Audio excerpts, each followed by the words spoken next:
experts.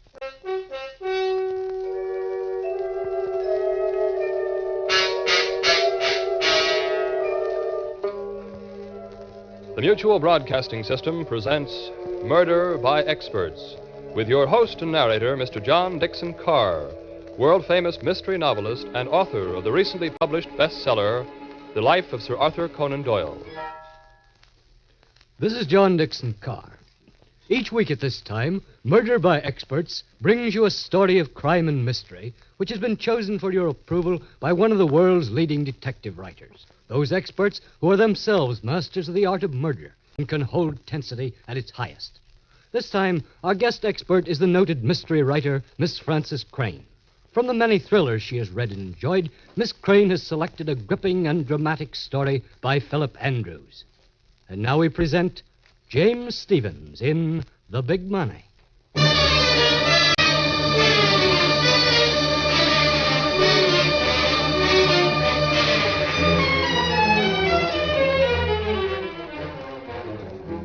The big money.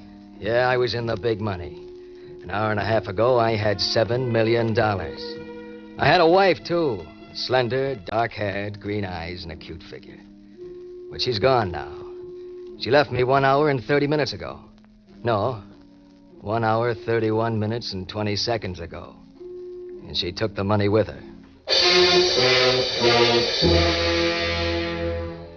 That's not all she took. She took my life.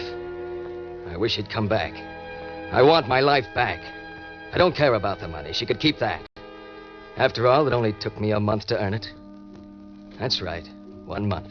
30 days to earn $7 million. What's the trick? You have to be born for it. Born for the big money. And I was. I always knew it. As far back as I can remember, even back in prison, even back before that in military hospitals while the docs patched up my face and tried to patch up my memory. I knew I was born for the big money. That's why I wasn't downhearted when they let me out of the big house with the usual 5-spot and a ticket to the city and no prospects. The warden tried to give me a pep talk, but I put him in his place fast, believe you me. George, I'm glad you're leaving us today. I won't keep you long, but I want to help you if I can. That's nice of you, Warden. Mighty nice. The prison psychiatrist says you only have a partial memory of your military service and no memory at all of the period before that. That's right. I remember coming to in a hospital and being told a shell burst had knocked me out and cut up my face. That's as far back as it goes. We've checked your Army career. You're a troublemaker. In fact, you were under arrest on charges of stealing government property when that shell hit the guardhouse. So what, Warden? You were dishonorably discharged. But still, it might be possible to get medical treatment for your condition. Now, if you want me to contact the proper authorities... Skip it. Suppose I could remember everything that happened to me. I don't want to. Growing up in a slum, being kicked around, who wants to remember that kind of stuff? But your parents, your family, don't you want to find them again? They probably forgot me years ago. I'm looking ahead, not behind me. Take the average guy with a memory. He can't concentrate. He's distracted by all the things he remembers. Me, I can look straight ahead and stick to business. And that business is getting myself into the big money. Well, if that's how you feel, I won't say any more. Good luck anyway. Thanks, Warden. Thanks, anyway.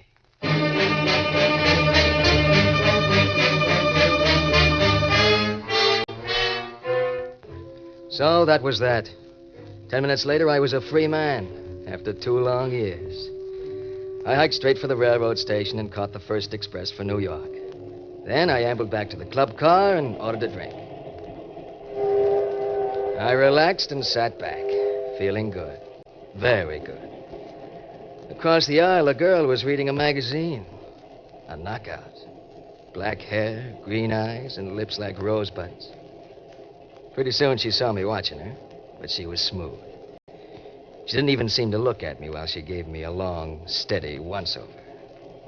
She was interested, I knew that. She turned to a short, plump, white-haired man beside her and whispered something. Whitehair gave me a long look, too. Then he got up and came across, smooth as butter. I beg your pardon. I have the feeling we're acquainted, but I can't quite bring your name to mind. My name's George Cook, if that's any help. Cook. No, I'm afraid I've mistaken you for someone else. Yes, of course. You remind me strongly of my old friend, Howard Vincent. Never heard of him. The likeness is striking. But my apologies. I didn't mean to intrude upon you. Oh, you're not intruding. Davenport is my name. Philo Davenport. Mr. Davenport? Trains are pretty dull when you're traveling alone, don't you think? Insufferably dull. Perhaps you care to join me and my niece for a drink, Mr. Cook.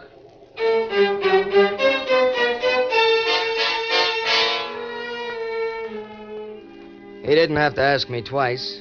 In fact, he didn't have to ask me once. Because if they hadn't picked me up, I was going to pick them up. In 10 minutes, we were as cozy as 3 mice in a cheese factory. Marlene was her name. Marlene. Saying it was like tasting old brandy. Marlene and I got along fine. But I could feel them both sizing me up, eyeing my going away from prison suit. And I knew they were sharpshooters with some cute game on their minds. By and by, Marlene came to the point I knew they were interested in. You're very witty, Mr. Cook. What line of business are you in? Traveling salesman? Now, my dear, you mustn't ask personal questions. I don't mind, Mr. Davenport. The truth is, I'm a free traveler. A free traveler? What's that? Well, you see, they set me free this afternoon, and now I'm traveling. Very good, Mr. Cook. Very good. Such frankness is refreshing. And what business are you in, Mr. Davenport? Well, I'm part lawyer and part detective. I have a specialty all my own. I trace heirs to unclaimed fortunes. Interesting business. Do you ever find them? Frequently. In fact, much oftener than I have any right to expect. Oh, now, Uncle Philo, you mustn't boast. Of course not, my dear. 125th Street. Next stop, 125th Street. Well, this seems to be our stop, Mr. Cook. Where are you staying in town? I haven't quite made up my mind. I thought I'd look around a bit first. I see. Marlene and I would like to have you come call on us tomorrow, the next day. Wouldn't we, my dear? Oh, we'd love it if you would. Well, in that case, I will. Fine, George. Here's my card. Don't fail us now. Please promise you'll come, George. All right, Marlene. I'll drop in on you.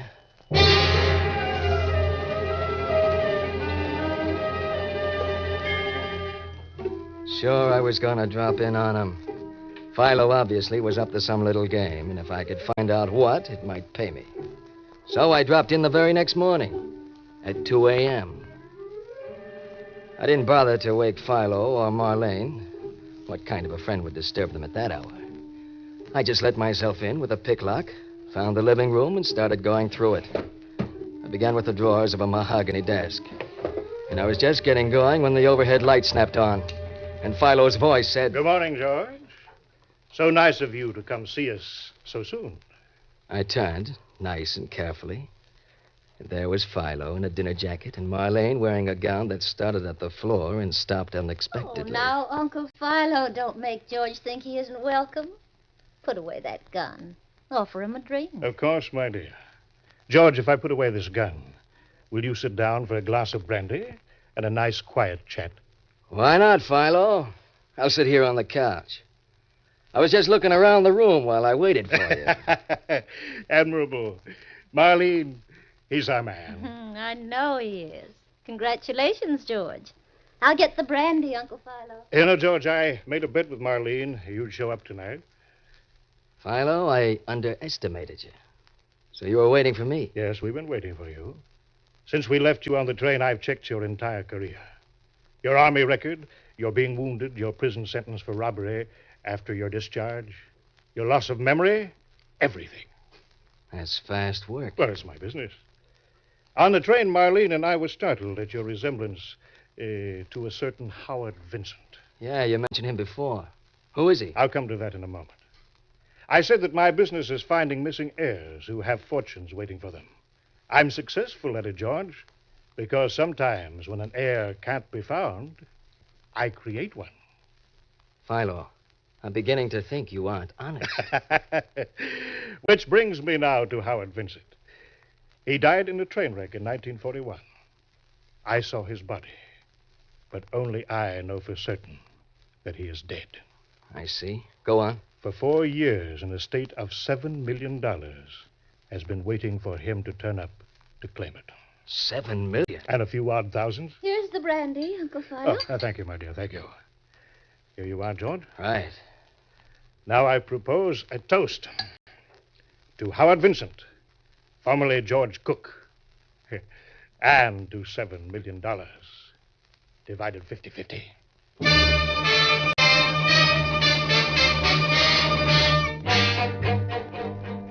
This was it. What I'd always known would happen someday. The break. The big money.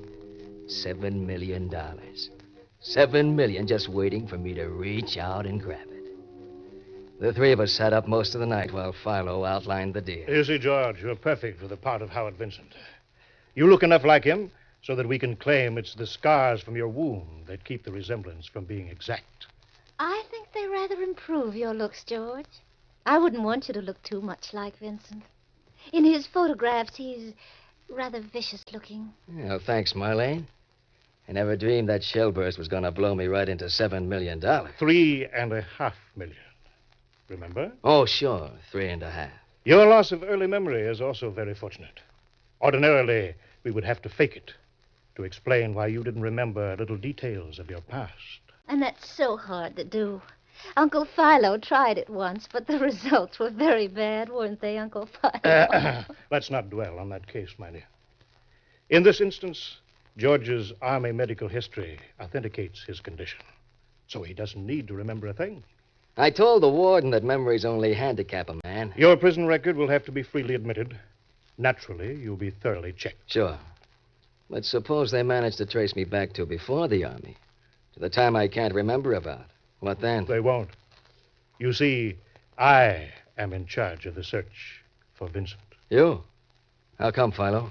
Howard Vincent was a typical rich man's son. Too much money, too much freedom. You know the story, George? Sure, I've read it a dozen times. Yes, back in 1941, he got mixed up in something really nasty and disappeared. Then the family got word he'd been killed in the wreck of the Western Flyer in Wyoming. You remember, 30 dead. Oh, but I forgot. You don't remember. I'll look it up in the papers. Go on. Uncle Philo flew out and found that a watch and a wallet belonging to Vincent had been recovered from the wreckage. There were also 3 bodies, any one of which might be Vincent. I get the picture. He was a little hard to identify by then. Yes, but I recognized one of the 3 as poor dear Howard Vincent all the same. However, I was already foreseeing, shall we say, future possibilities. Philo, now I know you're not honest. Well, I came back to report I hadn't been able to identify any of the dead as Howard. He might still be alive. So his father kept on hoping. When the old man died in 1945, he left his money to his son, provided Howard could be found within 7 years. And he left me an annual retainer to keep looking for him. And now, at last, you found him. No, my dear. Not for several weeks yet. You see, we have careful preparations to make. Very, very careful preparations.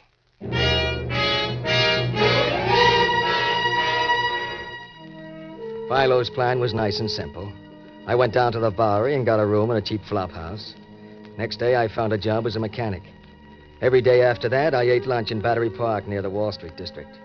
At the end of 3 weeks, Philo just happened to be walking through the park and saw me. Next day, he brought old Mr. Peebles, the lawyer for the Vincent estate, to give me the once-over. Mr. Peebles oohed and ahed, and I was discovered. As easy as that. Of course, it didn't end there. They asked me a million questions. They traced my record, prison, army, hospital, wound, everything. They had high-priced docs check me over to be sure my lack of memory was on the level. But at the end of the month, they hadn't proved I wasn't Howard Vincent. And then Philo and I gave little Mr. Peebles the clincher. The old one, too. Well, Mr. Peebles, are you satisfied that we've really found Howard at last? Yeah, me, Mr. Davenport, I just can't seem to make up my mind whether he is Howard or not. I think he is, but be dreadful if we made a mistake. How completely right you are, Mr. Peebles. But I think I have the evidence that will settle our doubts for good and all. Why, it's a college history book. One of the books Howard used at Yale. Yesterday, I had an inspiration. I searched all of Howard's old books, and at last I found what I'd hoped for. See, Here on page 98. Yes. A faded fingerprint in ink on the margin. Made one night 10 years ago when Howard was studying. The only fingerprint of his we've ever located. So it is. My goodness, this is important. This will tell us beyond question whether this young man is Howard or not. Yes, we only have to compare his fingerprints with this print Howard made 10 years ago, and we'll know. Well, George, are you willing to make the test? Certainly I am. If I'm not Howard Vincent, I want to know it. If I am, I want to enjoy it. A very reasonable attitude. Dear me, yes. Will you make the print, Mr. Davenport?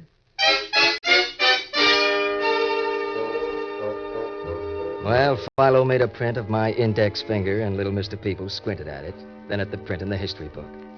He spent at least 5 minutes doing it, mumbling to himself.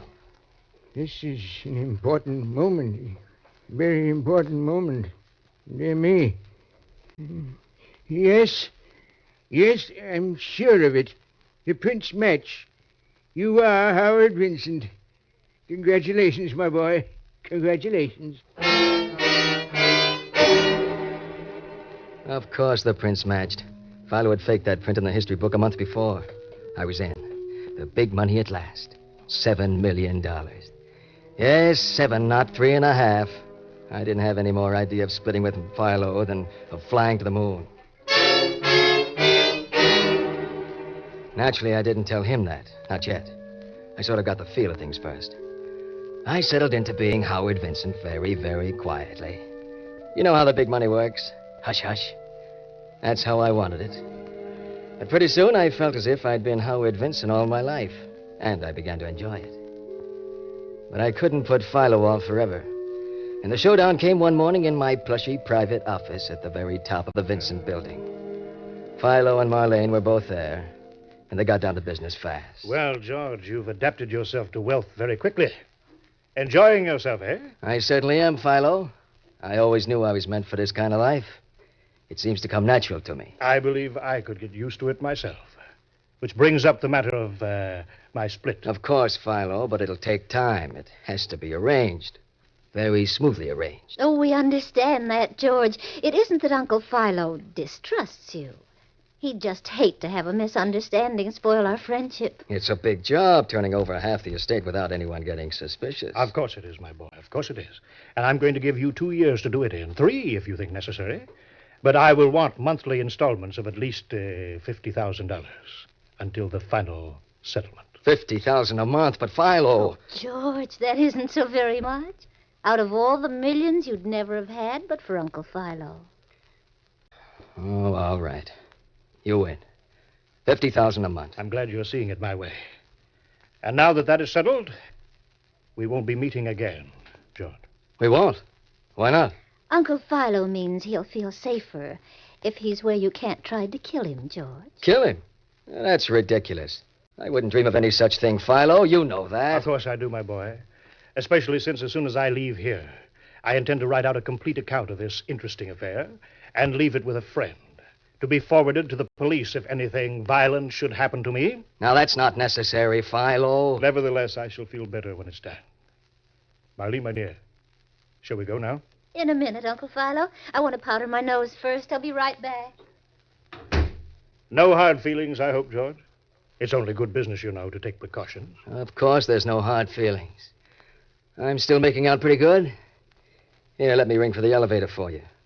You might as well ride down in my private car. A private elevator?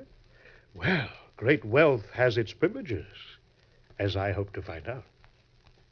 Funny. I push the button, but I don't hear the car coming. Perhaps it's already at this floor. Try the door. All right, I will. Well, how do you like that? The door opens, but the elevator isn't here. The shaft is empty. Oh, that's very odd. There's something wrong with the mechanism. The door shouldn't open if the car... George! George, what are you doing? What are you grabbing me for? Let go of me, George! No! No!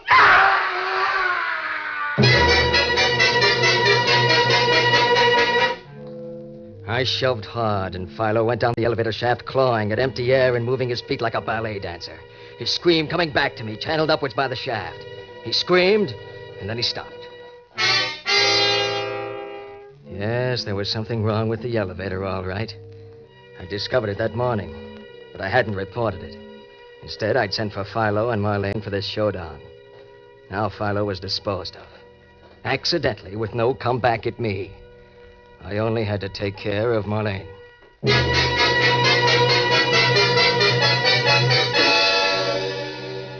I closed the elevator door and stood there trying to act calm, but the perspiration was popping out on my brow. They'd find Philo in a moment. Was it Marlene ever coming back? Then she came. Well, here I am. But, George, where's Uncle Philo? Yeah, he's in the elevator. I'm going down with you. We'll stop at the bank. I'm making a small advance payment. In the elevator? Oh, all right. Open the door, George. Go on, open it. She wasn't close enough. I had to stall. Get her closer. Door seems to be stuck. Give me a hand, Marlene. No, thank you, George. I'd rather not. But, Marlene... Stay right there, George. Don't come any closer. You see, darling, I have a nice ladylike gun in my purse. Marlene, what is this? A gag? No, I didn't powder my nose, George. I found I'd forgotten my compact, and I came back. I was outside the door when I heard you talking about the elevator, and then Uncle Philo screamed. Poor Uncle Philo. I thought he was smarter than that. So did he. But he wasn't. A baby could have taken care of Philo. Well, go on. Grab the phone. Call the cops. I could. But what good would that do either of us? I don't get you. Uncle Philo is dead. I can't help him any. But you're not dead. And I can help you. Just what are you leading up to, Marlene? I know you murdered Uncle Philo. But you'd be safe. And I couldn't testify against you. If you married me, George. Maybe Marlene had a baby voice, but her mind was like a steel trap. Sure, I married her. She had the whip hand. She helped me cover up Philo's death as an accident. Then she moved in and took over. Oh, it's nice to be rich, isn't it, George? Poor Uncle Philo. How he would have loved all this. I thought we agreed to forget Philo. Oh, we did, didn't we?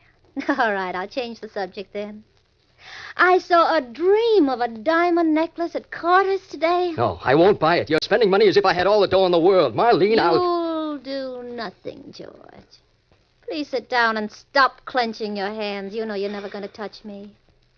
If anything should ever happen to me, and I mean anything, a friend will send a complete account of this impersonation of yours to the police.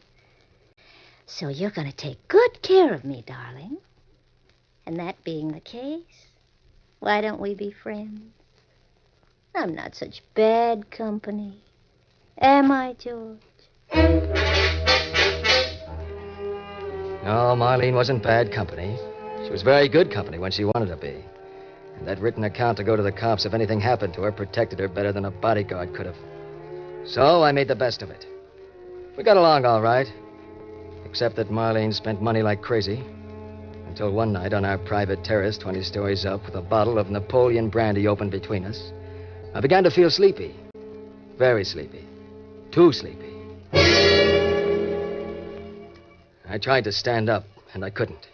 I flopped back in the deck chair like a rag doll, and Marlene stood up and leaned over me. George? George? What is it?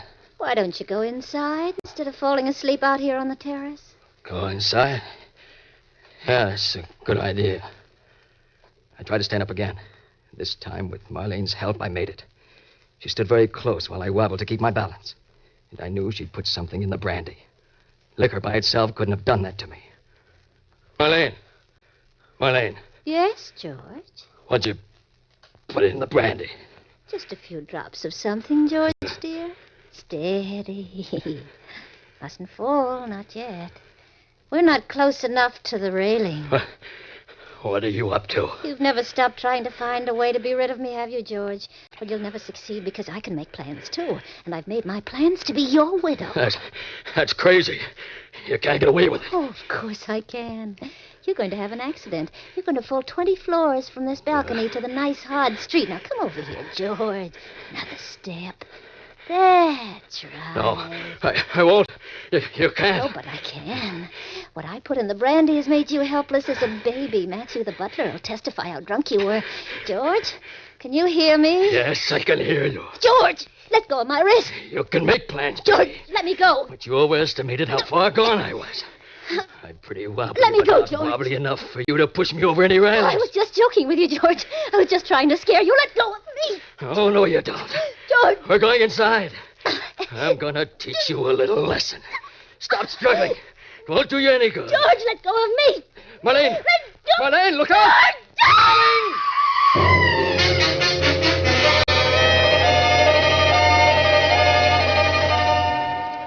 She was gone.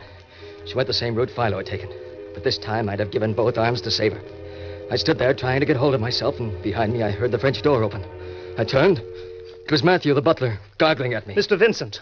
Mr. Vincent. Matthew, you saw her try to push me over, didn't you? You saw her try to push me and slip and go over herself? Saw her try to push you over? Mr. Vincent, sir, I saw you murder your wife.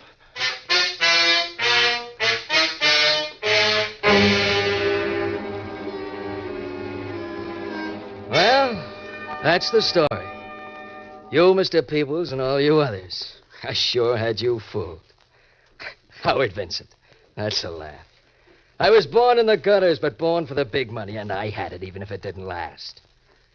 After what Matthews told you, I know you'll never believe I didn't kill Marlene. And with those documents Marlene left to be turned over to the cops, well, I guess I've come to the end of the road. But you can't get the big money without paying for it somehow, can you? Oh, Howard. Howard, my boy. Yes, Mr. Peebles? Marlene didn't leave any documents. She didn't. But she said... No, that was just an effort to keep her hold over you. You see, shortly after we accepted you as Howard Vincent, we found a box of your boyhood toys. And among them was a paint box covered with fingerprints and dried paint. Then why didn't you nab me? Why'd you let me get away with it? Because they were your fingerprints. My boy, this was all so unnecessary. You are and always have been Howard Vincent.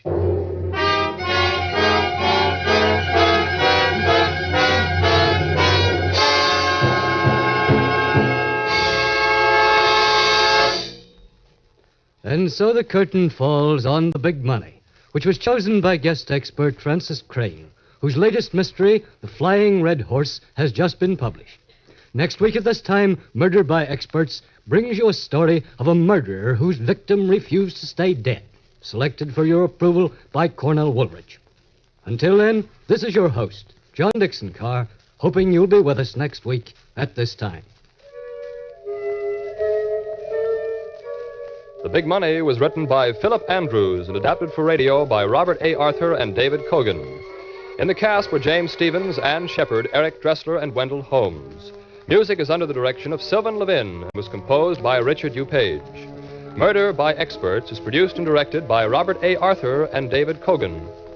All characters in our story were fictitious, and any resemblance to the names of actual persons was purely coincidental. This is Jack Farron speaking.